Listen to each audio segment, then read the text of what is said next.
Hej alle sammen og velkommen tilbage i sofaen. I kender det sikkert godt. I har rigtig mange bøger på jeres TBR-liste. Mange af bøgerne er måske fra den samme forfatter. Jeg ved i hvert fald, at på min liste, der har jeg... Okay, jeg tror, jeg har over 700 bøger på min TBR-liste. Og mange af dem er egentlig fra den samme forfatter. Jeg har tænkt mig at lave en ny serie her på kanalen, hvor jeg ved tilfældig rækkefølge trækker en forfatter, og så finder ud af, hvilken bog fra den her forfatter, jeg skal læse fra. Og det har jeg tænkt mig at gøre, fordi jeg har nogle forfattere, som jeg måske er lidt bange for at læse fra. De intimiderer mig på en eller anden måde. De har lavet rigtig meget. Eller også har de lavet så meget stærkt, at folk de snakker om, hvor hårdt de slår, når de læser bøgerne. Jeg har nogle forfattere, som jeg bare synes har skrevet nogle interessante bøger. Ikke at jeg har læst nogle af dem endnu, men jeg godt kunne tænke mig at læse bøger derfra. Jeg har nogle forfattere, som jeg skal se, om det bliver nogle forfattere, jeg skal blive ved med at læse fra. Jeg har læst nogle af deres bøger, jeg var ikke helt tilfreds med det, jeg læste, men jeg synes alligevel, de kommer med noget interessant. Så på den måde kunne jeg jo godt tænke mig at luge ud i min TBR. Og samtidig er det også bare en god måde at få taget hul på nogle ting, hvis man nu ikke rigtig ved, hvad man skal læse. Så jeg har tænkt mig at kalde dagens kapitel for forfatterfokus. Jeg har faktisk allerede gjort det her. Jeg har lavet tv-køkken. Jeg har lavet en masse sedler og puttet det i min krukke. Og jeg har trukket en seddel. Og jeg var ret overrasket over, at den første, jeg sådan set skulle have fokus på, det var Stephen King. Og det gjorde mig alligevel ret glad, fordi i det her sommervejr, som vi jo nu har herhjemme i Danmark lige nu, som ikke rigtig kan bestemme sig, hvad det vil, om det vil det ene eller det andet, der har jeg jo min campfire tour, ikke officielt overhovedet, men det er bare i det her tidsrum, hvor jeg godt kan lide at læse horror. Og Stephen King, han var i hvert fald kendt, er stadig kendt for at lave en masse horror. Og jeg har læst nogle af hans værker før, men der er mange af hans værker, som jeg stadig godt kunne tænke mig at læse, så derfor var hans navn selvfølgelig kommet i den her gruppe. Og jeg trak en tilfældig seddel, og der stod simpelthen Stephen King på. Hej Max, jeg sidder altså lige og filmer. Ja, tak. Så hvis I vil være med på min Grand Tour opening af den nye serie af Forfatterfokus, så er første bog Stephen King.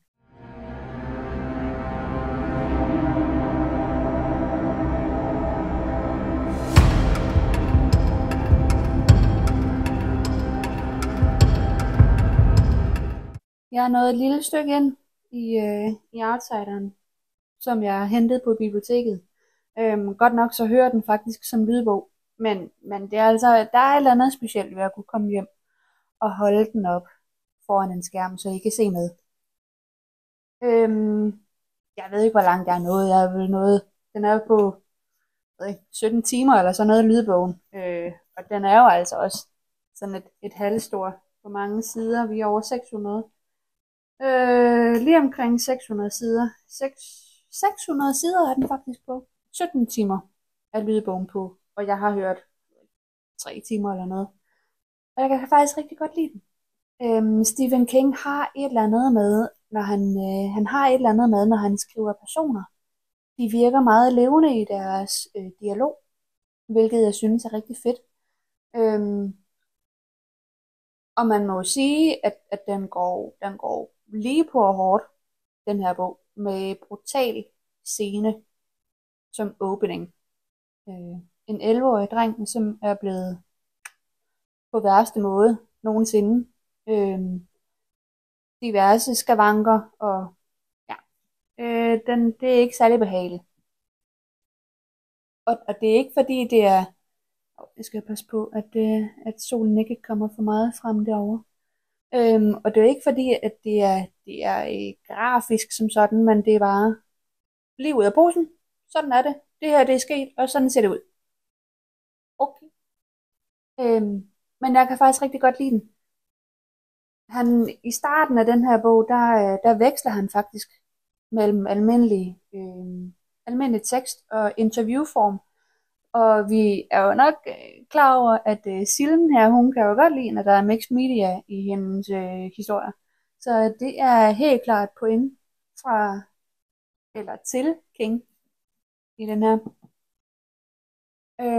Men som sagt, så indledes den med, at en 11-årig dreng er blevet brutalt. Politiet mener, at de har klare beviser på, hvem der har gjort det, fordi de har fingeraftryk og DNA og vidneudsagn på, hvem der har gjort det her. Så uden nogen dikkedarer, så kører de ud til et baseballstævne og anholder den mand, som de mener er gerningsmand, foran hele byen faktisk, som er til stede i den her baseballkamp. Og ham her, træneren, som det så er, de anholder, kan jeg slet ikke forstå, hvad fanden det her handler om, fordi han har i hvert fald ikke gjort de her ting. Han forklarer dem også, at jamen, alt det I siger, det kan ikke lade sig gøre, fordi han var slet ikke i byen, da det her skete. Og det er sådan set præmissen for den her bog. Og så kan man jo så sige, jamen, hvad fanden sker der så på de her 600 sider her? Og det sker så lidt efterhånden. Jeg kan godt lide den, jeg kan godt lide den danske oplæser. Jeg kan ikke huske, hvad han hedder. Jeg kan skrive navnet et eller andet sted heroppe. Det går faktisk rigtig godt. Så indtil videre, så er Silden glad.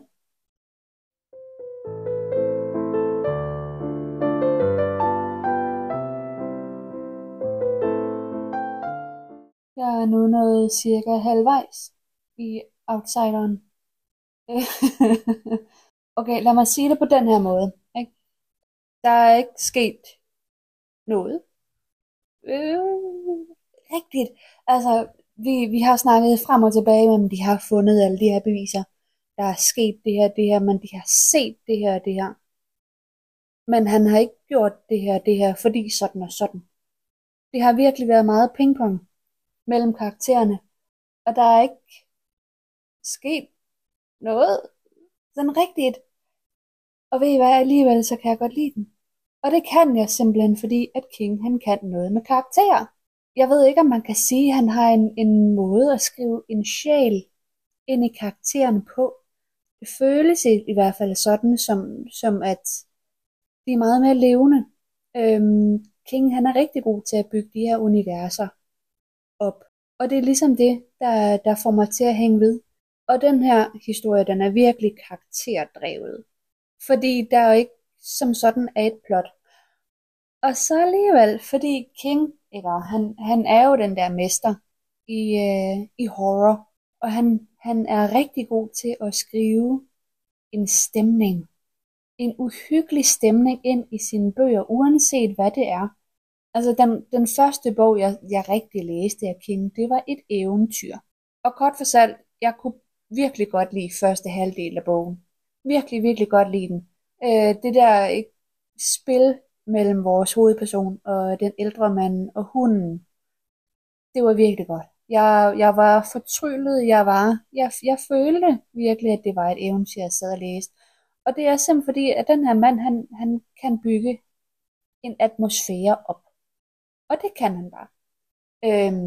Uanset om der så sker noget, eller ikke sker noget.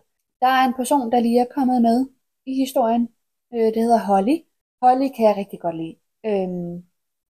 Hun er nok den mest levende person i det her indtil videre. Fordi jeg må godt nok sige, nu har jeg jo sagt, at han er virkelig god til at skrive historier. Han er virkelig god til at skrive karakterer. Men jeg har styr på, hvem 3 af personerne er i den her bog. Jeg aner ikke, hvem de andre er. Jeg er ligeglad. Ja, det er jeg egentlig. Fordi den alligevel holder det oppe. Jeg aner ikke, hvem de andre er. Jeg har styr på 3. Jeg ved, hvem Holly er. Jeg ved, hvem vores politihovedperson er. Og ja. That's it. Jo, den strækker sig til at blive en lille smule kedelig. Måske. Men fordi det der pingpong der, det bare bliver ved. Jeg skal ligesom begynde at have noget. Men jeg kan begynde at mærke, at nu hvor Holly er kommet ind, at nu sker der noget. Det der uhyggelige element, som King er kendt for, det begynder virkelig at udfolde sig nu. Og det er det, vi godt kan lide.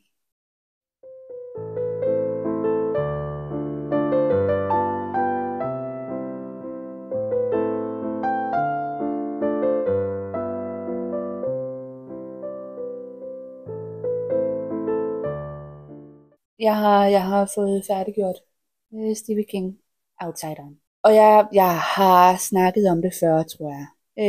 Stephen King er fantastisk god til at lave karakterer. Han er fantastisk god til at bygge op den her spænding, den her dystre følelse, er han mega, mega god til. Men når det kommer til slutninger, så er han altså ikke særlig god. Jeg var mildest talt meget skuffet over den her slutning. Jeg var skuffet over, hvordan det her onde noget, som han havde bygget op gennem hele historien, sådan set bare jeg var ikke vild med slutningen. Men med det sagt, ikke, så er det jo altså ikke fordi, at den har afskåret mig fra at læse videre i serien. Fordi det er jo det, jeg siger, han har en eller anden måde at tryllebinde folk på. Han har en eller anden magisk måde at skrive på. Og de her personer, som han får frem i sine værker, synes jeg bare fungerer pissegodt, og det gør, at jeg har lyst til at læse videre. Med det sagt, med at han er god til at skrive personer, så må jeg indrømme faktisk, at jeg ikke havde noget som helst til overs for nogen af de her karakterer i den her bog. Og det var egentlig okay. Altså, det var ikke noget, der gjorde, at jeg ikke kunne følge med i historien. De var der bare, og det var en del af det. Jeg vil faktisk sige, at jeg er jo stadig glad for at have læst den. Jeg er glad for at have læst endnu en Stephen King-bog. En Stephen King til læsesamlingen, ikke bogsamlingen, men læsesamlingen. Og hans navn er proppet ned i bøtten igen, fordi jeg vil gerne læse mere fra ham. Jeg synes egentlig, det har været en god start på min forfattertrækning. Jeg glæder mig til at gøre det igen.